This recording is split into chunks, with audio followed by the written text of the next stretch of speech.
From the Library of Congress in Washington, D.C.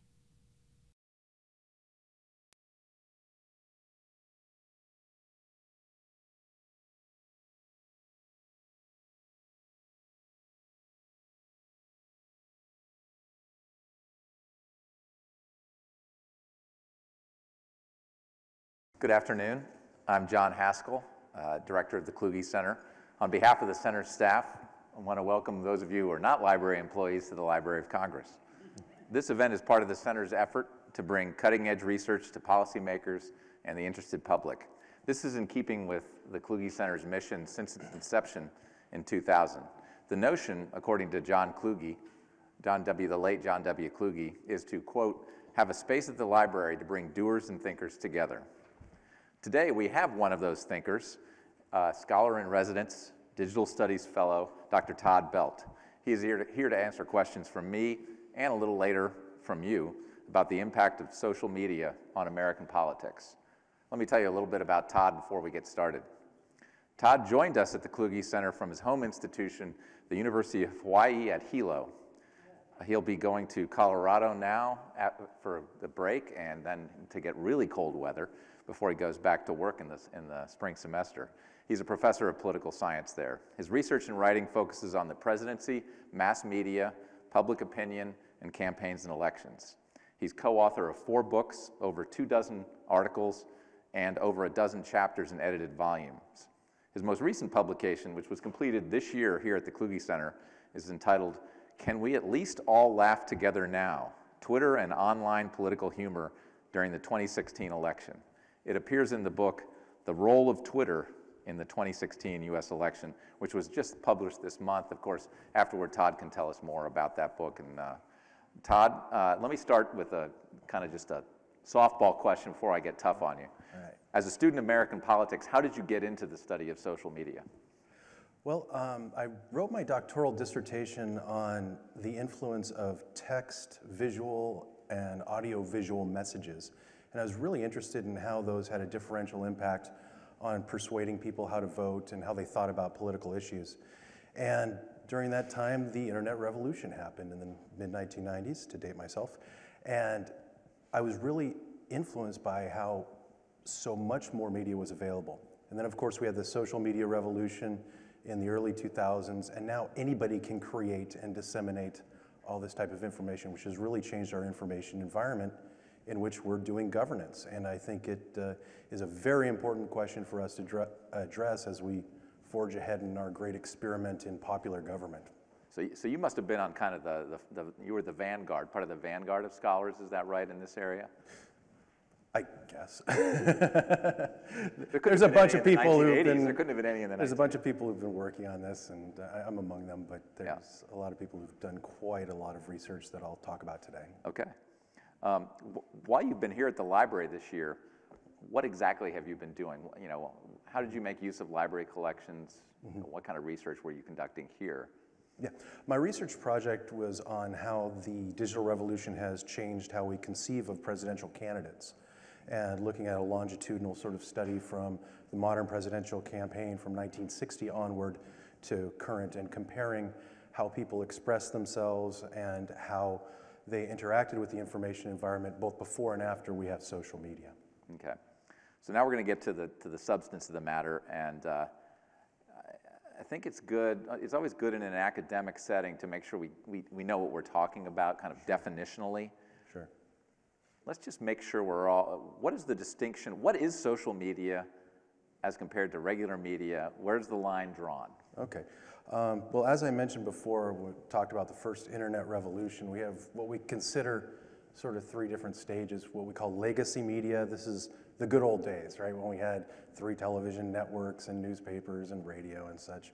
And then we started to get our cable television networks. And then we have Web 1.0, which is the first internet revolution. We started getting web pages. And that was distinguished by the fact that it was what you would call a one-to-many sort of relationship. Whereas you would have certain people putting up websites, had the ability to do so. It was still pretty onerous to do it back then. And being able to talk to people through websites and later on some blogs and stuff. Now there were some people who were putting up websites and communicating with other people through Usenet groups and things, but that was a smaller fraction. What really happened with what we call Web 2.0, the turn of the millennium, was the ease with which you could create internet content became drastically reduced. Much cheaper, much easier. You could put together websites. Somebody would have something that, pre-programmed website. You just put your content in there, it comes out all nice, and people can interact with it. And out of that sprang what we call social media. And social media now allows us to interact with people that we know socially and people that we don't know socially. And where there's overlaps, you can reach and get your message to people that you wouldn't normally talk to. They may not be on your email distribution list. They may not just happen by your website by chance. And so because of social media, this is how we've had this big expansiveness of being able to contact one another. And so now it's what we call the many-to-many relationship, and has really caused a democratization of the information environment for political discourse, for better or worse. This may be an unsophisticated question, but a blog on the Washington Post, where does that fall on the line? Is that legacy, or is that social media? Well, now because we're in the social media environment, it becomes more legacy that's linked to through social media. It gets recirculated through social media, through linking, through Twitter accounts and Facebook. So it's all very much linked together now. Yeah, so it's sometimes hard to make that distinction hard and fast. And of course people can post comments on certain things. Yeah, that's kind of what I was getting at. And even on normal articles, it would be a blog, right? Sure. In the political context, what effects do social media have on individuals? The main effect that social media has on individuals is it's really changed how we go about getting information and what we consider to be valid information. There is 81% of Americans now have some sort of social media presence. Now, it doesn't mean they're using it. Some people will create something and not go back to it. But of that 81%, about 2/3 of people say that they go online for information about politics. So social media, when it comes to politics, is mainly about information and learning about what's going on in the world. And it's had a number of different effects on people's attitudes and behaviors in terms of just even their policy positions. 20% of Americans have said that through their interactions in social media, they've changed an opinion on an issue. And 17% have said that they've changed their opinion about a political candidate. So it really does have some important ramifications there. But of course, there is all this information. And another thing that we're really seeing is a lot of fatigue. Over 2/3 of people say that they are quote unquote worn out by the amount of politics on social media. We've really become in this information overload environment. Many people have said that they do not, many people say that the social media has created an environment which is now more toxic for political discussions. More than half say that they think that social media discussions are more angry, less tolerant, and less informative than political discussions they have elsewhere. And so we see a lot of people are now blocking other people and not following other people.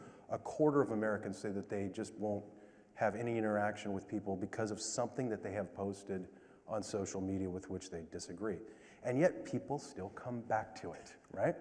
We have this addiction. Social media is a heck of a drug, and we do keep coming back to it. And part of that is because we have this need and this longing to make sure that what we say is important to other people. We get a lot of validation by having what we say be important to other people. In fact, when you get a ring on your phone, a text message, or even just an alert about a media post or somebody has responded to your post, some people have said that it actually releases dopamine into your brain and you get a little high out of it. And so it is something that is extremely addictive. It's better for you than some other similar, yeah. And there are some behavioral effects too, right? Yeah. Protests and elections. So, I know of a fairly rich literature that developed some years ago, as Fox News, the advent of Fox News, and then later on MSNBC, about whether that style of media, that sort of ideological media, was making people more liberal or conservative. Mm-hmm. And some of that literature is counterintuitive. Mm-hmm. My question for you, though, in the social media context is so is it making moving people to the left or the right or both, Yeah, there's a real big chicken and egg problem with doing that kind of research, right? Because people tend to seek out what they like. One of the things that we know is that people have, one of the things I wanted to talk about was the fact that we do have a tendency for confirmation bias, right? That is, we will believe information that corresponds to our pre-existing notions, and we also engage in what is called motivated reasoning and behaviors where we will go out and find information that will help us avoid what psychologists call cognitive dissonance. That is, if I hear something bad about the candidate that I like, I will try to find information that will discount that information, right? And so there's some information that does happen, but I've got some graphics that will show you how this is really played out in the 2016. So here's my hardball question for you. Can social media actually change the outcome of an election? Okay, I don't want to sound like I'm hedging on this one again, but this is a tough one, right?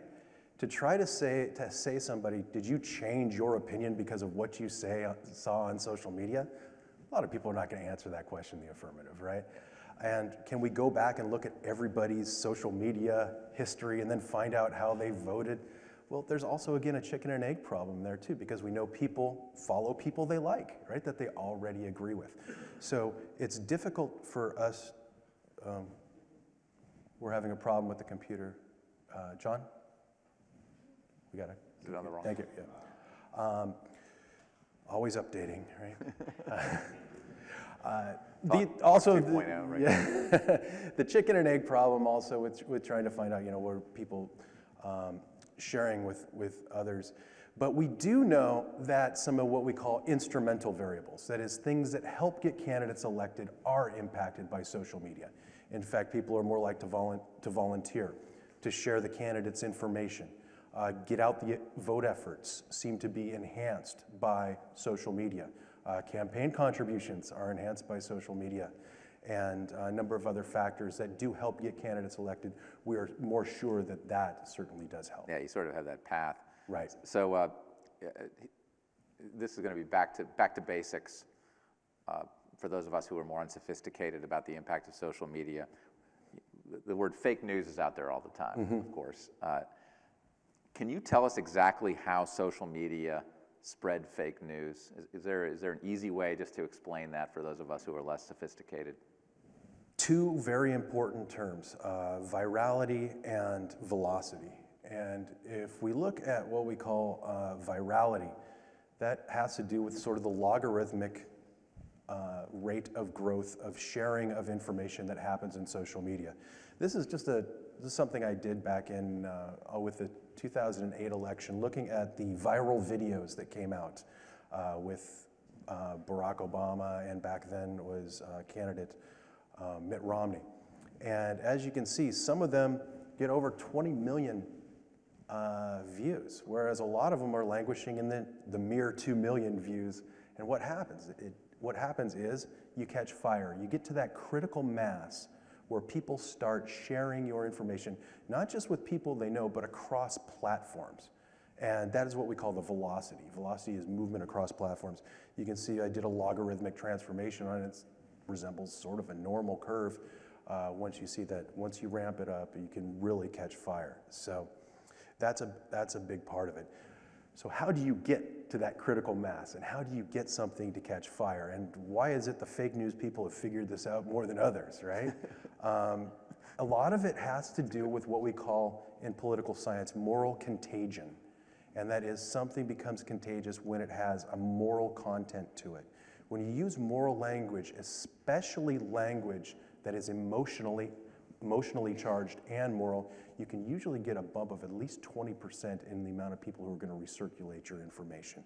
So that is a really big thing. And so, of course, the people we might call bad actors out there in the world that are spreading fake information, they know that too.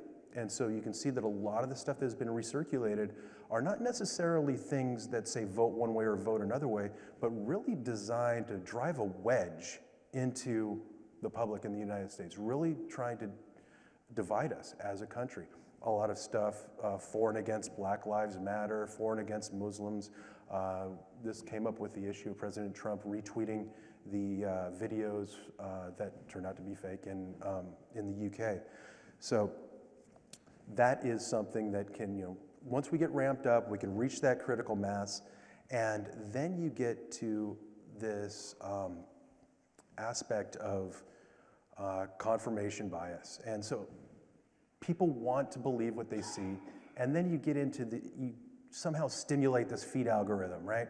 These are some of the elements of Facebook's feed algorithm. I'm not asking you to read all of them or anything like that. There's no test on this, right? But you can see that it's based upon a number of different things, and they change this on a weekly basis as to what's important.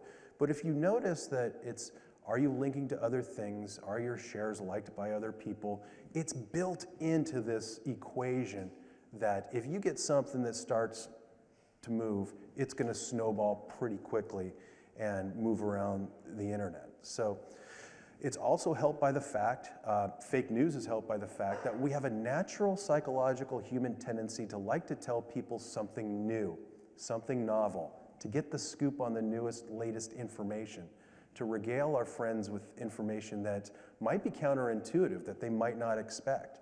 Oh, hey, this is actually the way this works, not the way you thought. And so we have a tendency to do that, and that plays into it. So what I'm telling you is social media, such as it is structured, plays into our worst human tendencies to share biased information. And so, this is what we get. We have people who want to believe and then are sharing the information. We have an astrobiology chair we do, at the Kluge yeah. Center as well. I think that was mistakenly in here from her talk, I think. Right. Of course, not all social media platforms are created equal, and or I assume not. Are there differences among them in terms of their impact on politics? Yeah, and a lot of it has to do with their nature. Twitter, famous for its 140 characters, now 280 characters. You can't do much of a policy discussion in 140 characters, right? But you can link to stuff outside, and there's also differences in the profiles of the people who use them and the ways that they're used by politicians. We find that politicians have a tendency to use Twitter to speak to the press, whereas they use Facebook more as a tendency to organize supporters. And that has to do with the fact that Twitter is a little bit more professional, a little bit more geared towards the press, mass media, and Facebook is geared more towards what people want to do and what they're doing at that particular moment. And so that's also played out in just on Facebook you friend somebody, whereas on Twitter you follow somebody. I mean those words are actually kind of true. Yeah. So it's still talking about the platforms and the differences among them, but a little different angle. What, if anything, are the different platforms doing to tamp down the spread of fake news? Right. Well, we certainly don't want to try to force them to do anything, having First Amendment being such as it is. And also social media platforms are very popular, so it probably wouldn't be a good way to try to start legislating against them. But some of the things that they're going after are what we call the dark ads, right? These are some of the advertisements that come from other places. You may have heard during the 2016 election, there was $100,000 in rubles paid to Facebook coming from a .ru address. Well, that's got fingerprints all over it. So that's pretty obvious. But there are some things that are a little bit less obvious, and there are a number of different projects that researchers are working on trying to identify bots a little bit better, right? And bots are those automated algorithms that generate and distribute content, a little bit different than what we call cyborgs, and cyborgs are ones that are sort of human is using it and tweaking it a little bit to try to get better distribution. So right now Facebook is working with ProPublica in order to try to identify some of those dark ads that are coming in. Facebook tried to create what they called a disputed indicator tag, and they were working with a number of the fact check groups, factcheck.org and such. Problem was, it takes about 3 days to fact check something, and by that time your virality and velocity is already over, right? When something catches fire and it catches an air of truth to it. So that's a little bit difficult. Now they've got something called a trust indicator that they're putting next to little ads with a little eye that you can put your mouse over, and then you can get a little bit of information, but it's not quite known whether or not that's going to be particularly effective. It just gives you information about who put that ad there. So it's difficult. You know, we always say the hackers are one step ahead, and it's true that they are. So it's difficult to keep that up. In terms of more public information, there's an Oxford project on computational propaganda, which is just an awesome word. I love that, computational propaganda. But they're doing a lot of research on social media and trying to identify things that trends that are going, and trying to identify what the next trend is going to be that can impact what we see in here on social media. Let's switch gears a little bit. You know, we're right across the street from the Capitol and all this House and Senate office buildings. And I know one of the challenges, you know, I've been in and around Congress for, I guess it's decades now. And in terms of managing social media, as a practical matter, how should, I mean, it can be a little prescriptive, or at least throw out some ideas. How should congressional offices handle social media so that things, for lack of a better term, don't spiral out of control? Right. Well, politicians really love social media because it helps them avoid what they call the media filter, right? And they don't have to go through the news and have what they're saying edited or in some ways constrained, so they can get all of their message out there without having to go through editors. But there's also the saying, you know, the old saying that never pick a fight with somebody who buys ink by the barrel, right? When talking about the old newspapers and congressmen's relationship with them. I should say congresspersons now. And everybody's got the ink now, right? Everybody's got a chance to, you know, there are people on Twitter who have millions of followers, and they're not politicians and they're not celebrities. They're people who've just really become the go-to people that people look towards for comment on what's going on. So you have to be kind of careful. But there is some political science information that says that in terms of speaking with constituents, you have to realize that there are different types of constituents. There are some who are more informed with what's going on, and some who are a little bit less informed. And the ones who are a little bit more informed, it's usually better to use data and numbers and to give them the information they need to know about a policy. But for less informed voters, it's better to tell a story. Using a narrative, using emotional language, you can actually get more traction with those people by telling a story. Kind of the way that Reagan used to when he used to tell his stories. And you can also create interactivity. Many of you have probably seen on Twitter, you have your little Twitter poll, right, and stuff like that. People actually like those, and they like to engage with those. And so people will sometimes share those polls. Another thing that gets a lot of retweeting on Twitter is when you have contests, little contests, who can name this, and that gets people involved as well. And asking people questions, but that can backfire on you spectacularly as well. So when you ask the public a question, be aware that, you know, the other side's going to come after you on that. I mean, I think of Jeff Flake last week, right? He gave a contribution to Roy Moore's competitor, Doug Jones, and you know, he just took a picture of it, right? And he said "party over country," and that just totally went viral because of that. It was something people didn't expect, and it was quick. It had an emotional sort of appeal to it. And the last thing that people need to do to get a lot of traction is to do what we say, go external. One of the things that really hampered Hillary Clinton's online campaign in 2016 was that of all of her tweets, 75% of them that had external links went back to her website or other social media platforms, whereas 75% of Donald Trump's went elsewhere, which meant that he was expanding his web and his networks throughout the campaign, whereas Hillary Clinton was constraining hers. Now, kind of from a similar practical standpoint at least, what do citizens need to know to protect themselves or better inform themselves about what's going on, protect themselves from fake news? Well, it's difficult, right? Because it's all over the place, and the fact checkers are 3 days behind, and it's difficult to know. But one thing... Actually, I'm going to interrupt you there because please do. that raises something. You know, you read the Washington Post has the fact checker, and then there's the organization, I think it's in out of St. Petersburg, that does it. And do those have impact?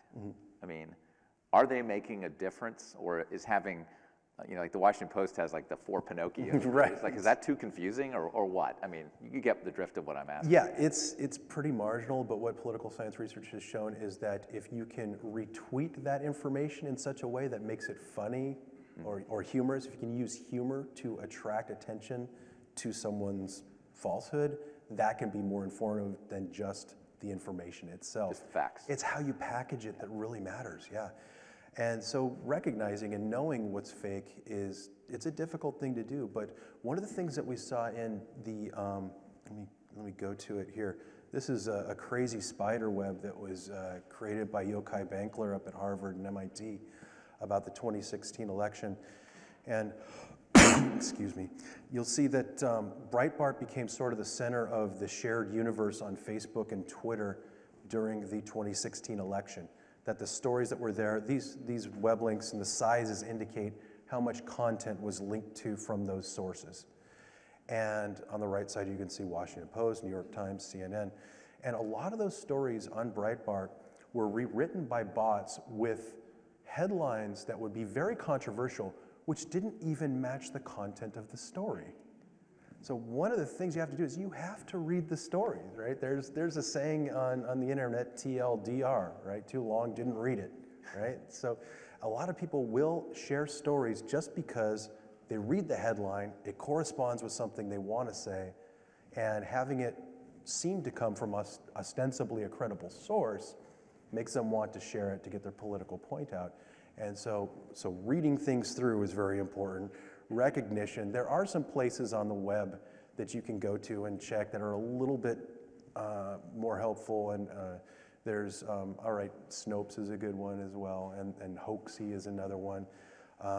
And Twitter and Facebook are trying to provide more credibility to certain people. You get your little blue check mark, right, on Twitter, although that's become very controversial as to who gets that and who's considered an authoritative figure. So there are certain things you can do, but the first thing is read the whole thing, right, and see if it makes sense. Does it pass the smell test, right? Mm-hmm. So kind of get into some wrap-up questions, and in an attempt to bring together some of the things you've talked about and whatever else would make sense. From your perspective, and being immersed in cutting-edge scholarship and doing the scholarship yourself on social media and politics, can you identify a few of the biggest problems that you would see as problems? Yeah. The biggest problem is, as I like to say, we have met the enemy and he is us. Right? Social media is a tool, and it's how we've interacted with this tool. And like I said, it's brought out some of our naturally occurring tendencies that are really difficult. We need to catch up to this technology in terms of the way that we use it. I mean, we sprung into this headlong without really thinking too much about what we're doing. It's been ready, fire, aim instead of ready, aim, fire with social media. And so we need to recognize and come to grips with what we can do to be better citizens, to pass along information that's more verifiable, and to use it in a responsible way. We have to recognize that we have a natural human tendency to do public performances of our allegiances. That is, to use social media, not to say what I think, but what I want you to think who I am, right? And to create this social media platform of this is who I am for the world to consume, right? This is what I want people to think of me, which means that you end up sometimes sharing information that may not be exactly what as honest as it could otherwise be. We also have to come to grips with the fact that, familiarity can sometimes breed contempt, and there are things people will say to each other when they feel familiar with them and behind their keyboards and safe and secure, and say things that are, can be hurtful. There is that shield that the internet provides that social media, can times bring out some of our worst tendencies. And I think the last thing that we really need to come to grips with in terms of using social media is our tendency to read the worst motivations in what other people post. And we do this all the time, specifically when it's text. We have a tendency to think, the person has the worst motive or they're out to get us when they may just be asking a question. We think it's a rhetorical question, it's a snide remark. And so dealing with our own issues is, I think, a really big part of that. So I don't want to be droll, but So what's the plus side?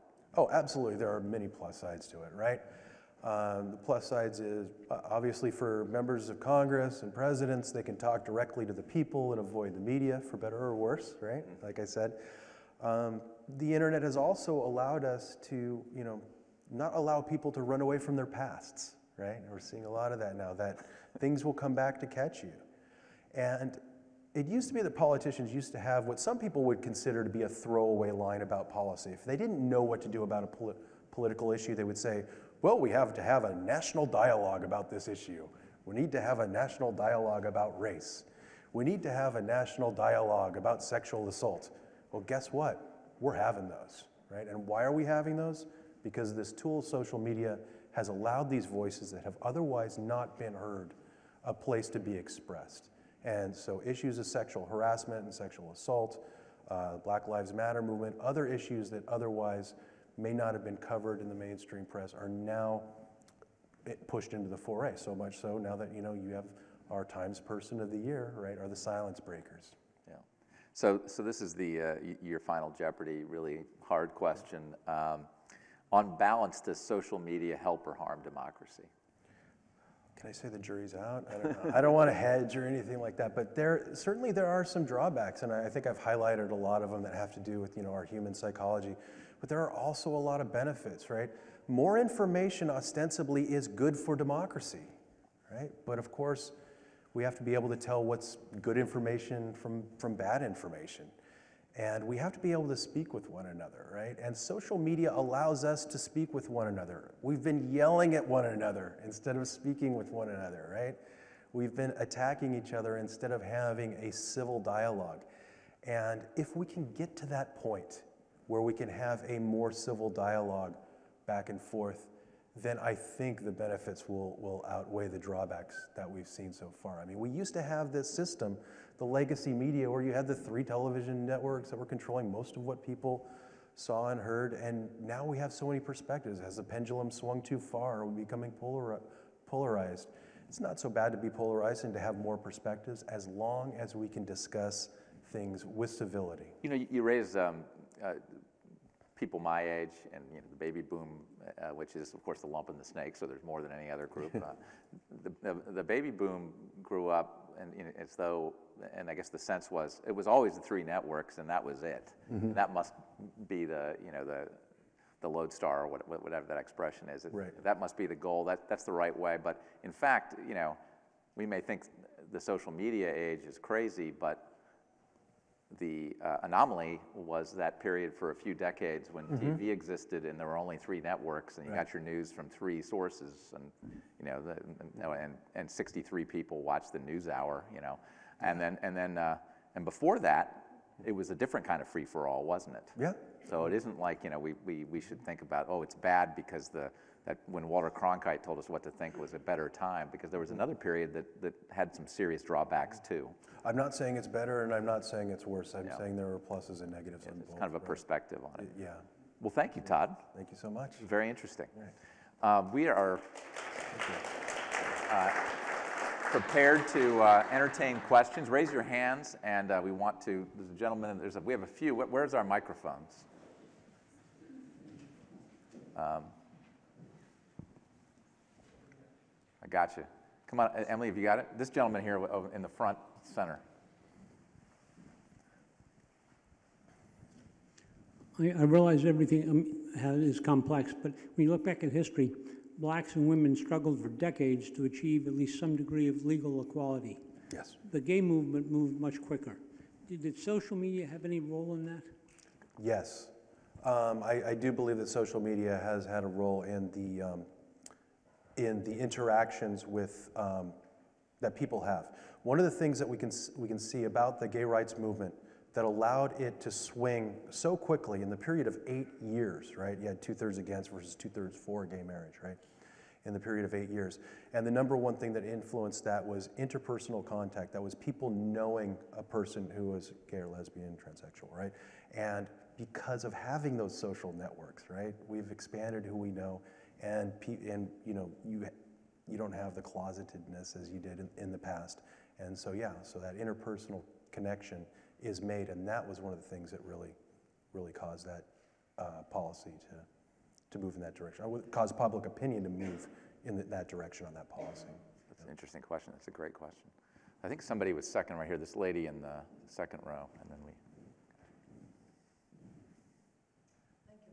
A lot of these things do not sound new at all to me. You can subsume that under sensationalism. And I remember when I was in middle school, we were educated how to identify fake news in the yellow press, for instance. And there were some very easily to identify markers where we could see that, for instance, the way they use the language, very emotional, that there was actually no information, of course, no mentioning of sources or so.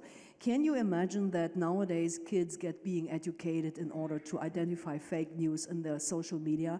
And do you think that's a role that schools should play? Yes. Information literacy, I think, is absolutely the key to this. Being able to identify those things, like you said, stories that are non-sourced. I mean, there's a real big flag there. But we also have this social media where it's very compressed, right? So you don't expect a lot of sourcing. It's difficult to find where a meme came from, right? An image with just information on it. So absolutely, I think media literacy is absolutely the main thing that we need to do. But I think that part of that media literacy, as I've stressed here, has to deal with how we interact with information and knowing and understand how we can bring our emotions and our preconceived biases and how we can be easily fooled by things as well. So I absolutely agree with that. Excellent question.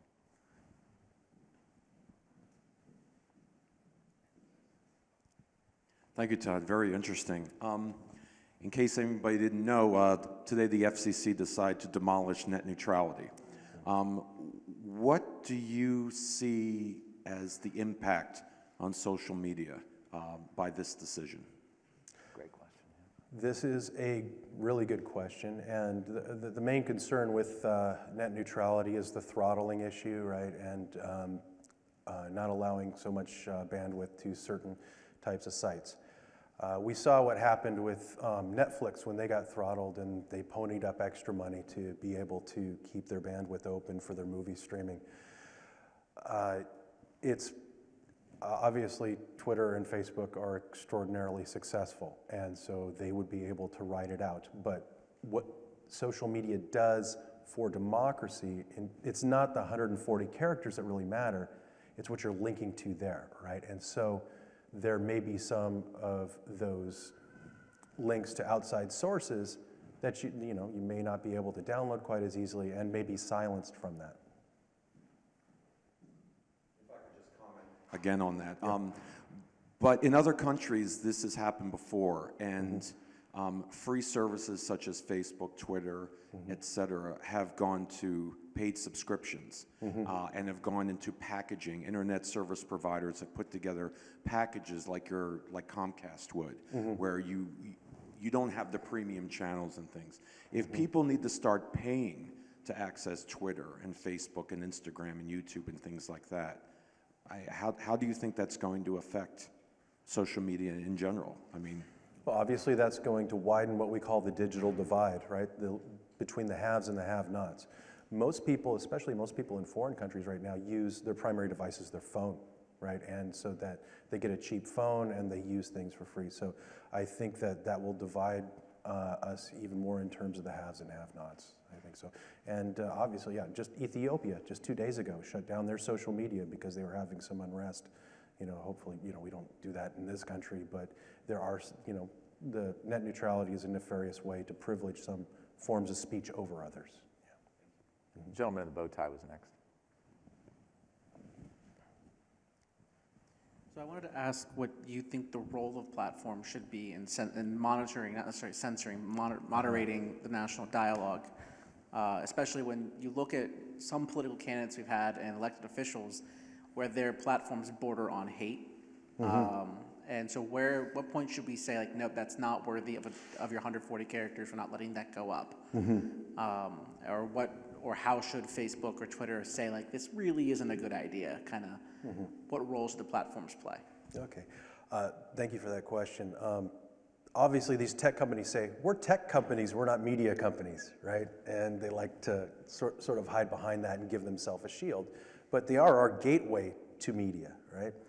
And you know, you're talking about hate speech and such. Well, that comes under the terms of service of each particular platform, right? And that is up to each platform. There are terms of service, and Twitter's actually been a little bit more strict than Facebook in terms of blocking users for violating their terms of service. It is up to them, right? They are businesses, and we shouldn't be telling businesses how to conduct this type of thing. But on the other side, right, they are performing a very, very important service. But we don't have like the FCC licensing that we can hold over their heads, right, in order to be able to do what we want, right? The internet, you know, it's a complicated system of, you know, of interaction where it's not all government owned, it's not all owned by the people like the airwaves are, like, so we can't use the FCC to do that. So it's a bit more complicated, and so it's certainly up to those. And, you know, you can opt out of a group that you don't, of a business for which you don't like their policies, but then again, you know, there's only two big ones, right? I mean, well, we've got 4 up here, right? But Instagram for politics, kind of not so much, right? And YouTube, kind of not so much, but it's really Twitter and Facebook, right? That's the big fish in the sea. It's the gentleman in the back, yeah. Hi, I'd like to offer a little bit of historical perspective. I'm doing quality review on historic newspapers, and in 1893, one of the newspapers was like, what will the world be like in 1993?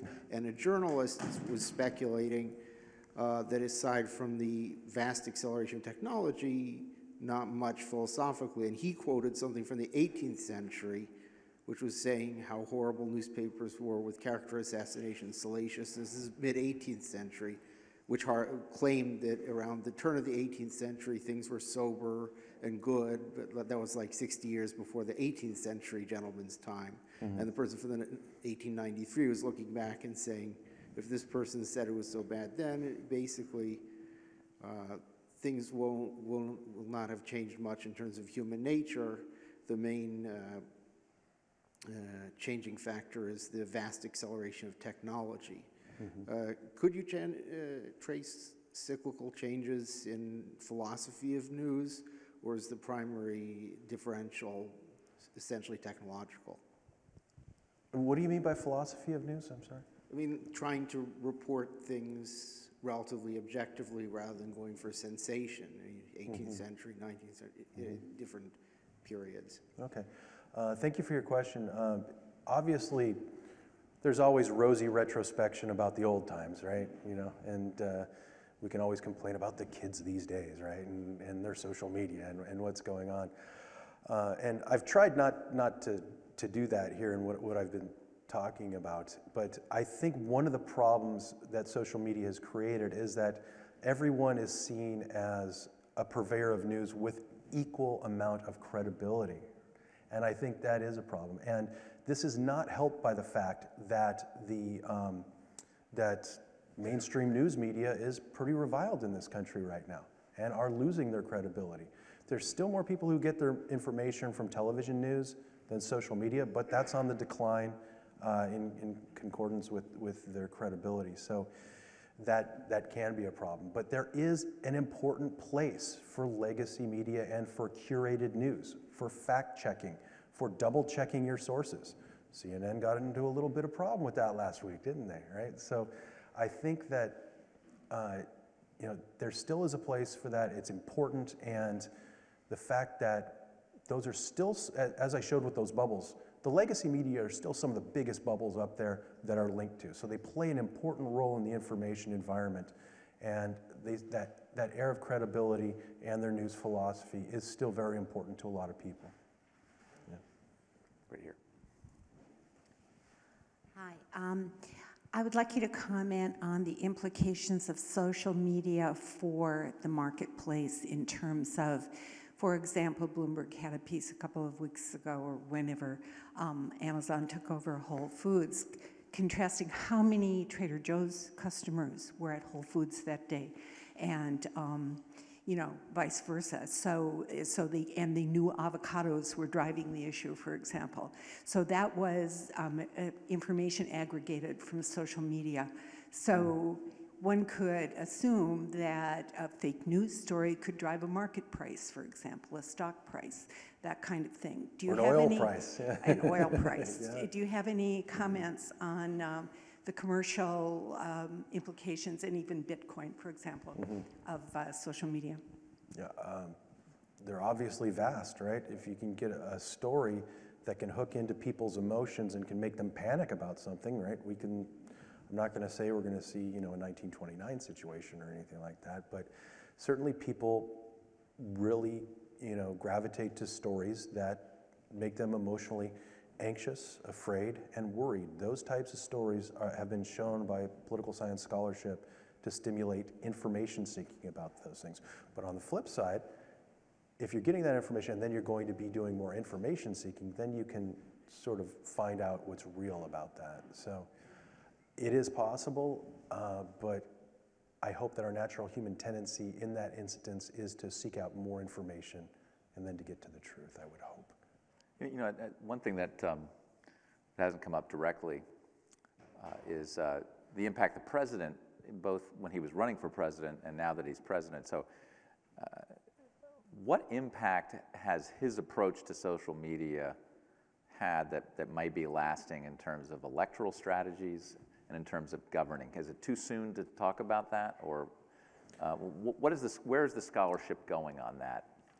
You wrote a book about 2016, or part of it. I did about the campaign. People are writing about governance now. Yeah, right. So that stuff is still in process. But the things that we've seen about Donald Trump that he's been effective at is, remember I said that politicians use Twitter to talk to the press. It's not a coincidence that he's up so early in the morning tweeting. He's trying to set the media agenda for the day. He's trying to tell us what we're going to be talking about. He's trying to tell the people at the New York Times, the Washington Post, and ABC News and CNN what he wants them to cover that night by saying provocative things and getting traction on those particular issues.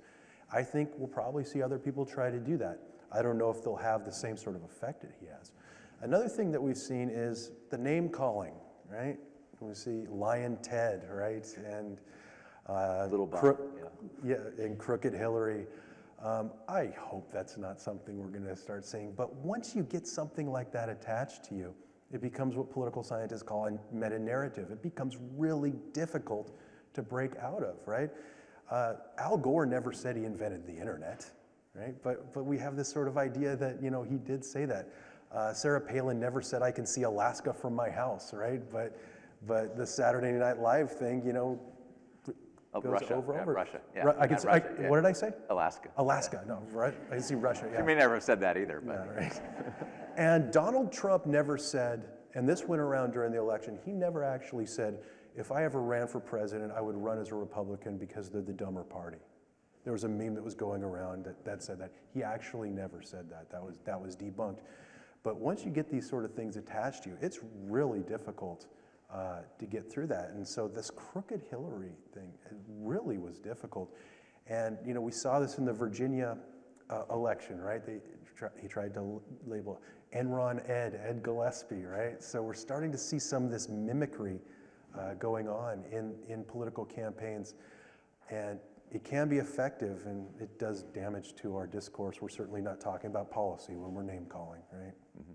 We have a question over here. This gentleman over here, Emily. You said anxious, afraid, and what's the third thing? People are going anxious, afraid, I'm sorry, I can't hear you, Anxious, sir. afraid, and one other thing. Worried, yeah. Sir. It occurs to me in your talk that the history, really the growth of the internet since the early 90s coincides with political polarization and gridlock in Congress, that the disconnect and the inability of congressional parties to work together, and Sure. Congress is effectively broken and not working as it should. Do you see any correlation between the growth of the information superhighway, as we once called it, and this new transparency it brings, and this breaking of our system? Thank you for that question. That is sort of the holy grail right now of American politics that people are trying to work on. It is very difficult to disentangle some of these things that are going on at the same time. Let me tell you about some of the other things that are going on, right? Obviously, we have increased polarization. There's some really good charts that you can see the people who identify as strongly Republican and strongly Democrat nationwide moving out towards the polls. There's also good information that shows on the DW Nominate scores that they use to rank members of Congress as to how they're voting. They're moving out as well. We also have the internet, right? Social media. We talked about that today. But we also have what's called niche media now. How many channels you got on your cable now? Can you find something that you agree with? Does everybody have different options that they can go to for their news? They certainly do. And the advent of niche media has also done that. And so some people have said that, that's part of it as well. Another thing that's going on, that a recent book that was written called The Big Sort, it talks about self-sorting, right? Democrats are moving to the cities, right? Republicans are moving to suburbs and to rural areas. And so our amount of interaction with people with whom we disagree with is becoming limited. And we can defriend them on social media. We don't hold so many dinner parties anymore, right? We don't have so many social groups that we go to, Elks Lodge and different types of social interactions after work that people used to have because of that. So there's a lot of things going on. And so disentangling those and trying to say, what's the chicken and what's the egg here is something that political scientists are working on, and we don't have quite the answer yet. But yes, stay tuned. Great question. We have time for another question. I think we have actually a couple over here, this gentleman here, and then we'll go over here. So two more, one and then two, and then we're done. Hi. Would you also comment on the volume of information people get, after 24 hour, 7 days news changed the landscape of information, and now they get, 100 times more than that. And how do they actually make any sense of all that? Isn't that actually pushing them to hold on to their hatred or their, fears or whatnot to just, find some sort of ground in that chaos? Yes, it is. The fact that we have the 24-hour news cycle and that we have information going on also causes mainstream press, right, to report things without fact-checking because they want to stay ahead of the cycle as well. That's happened a couple times. Some things haven't been double-checked that they would. The fact that we want to, find things that can just make us sleep easier, right, with this whole massive information coming at us. And so dealing with those types of things certainly does make us a little bit more polarized. We can even find that if you look at when people interact with information with which they disagree, they automatically shut off. Their brainwaves are not as active as if when they see information that they agree with, and then become more active. So how do we get past that? I mean, this oppressive information all the time, and then leading us to seek out the stuff that we like or is going to make us comfortable. And the answer actually is to find common ground with other people. When you start with a premise that you and somebody else agree on the same thing, right, the end goal, then you can keep somebody in a conversation. Then you can start talking about how we get to that goal and what the means are. But social media, right, we're not having those long, protracted conversations. We're having little bits and bites. But that's something I think we need to work on. Okay. Gentleman over here with the last question.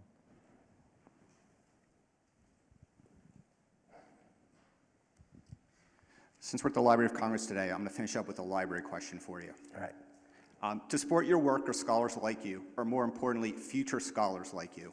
What do you see the role of archives, libraries, and memory institutions with regards to social media? Okay, that is a fantastic question. Did you put that question? I did not. I appreciate it if you did. I did. Obviously, the holdings are extensive here at the library, and some of the holdings are, especially the digital holdings, are held by others, right? ProQuest and such. One of the things that the library could do to help scholars like myself is to develop an institutional capacity for extracting and aggregating data. One of the things that I've had a little bit of difficulty is I would like to be able to say, okay, for my project from 1960 to 2016, I want every op-ed page from this time to this time, and to be able to have that extracted so that I can put together a data set and then sample off that data set and do that sort of thing. So I think building some more capacity, because what the library has is fantastic. I think getting our fingers into it and getting it out in such a way where we can make it useful, I think, is the one place that needs some work. Yeah. Well, thank you again, Todd. This was very interesting. Thank you.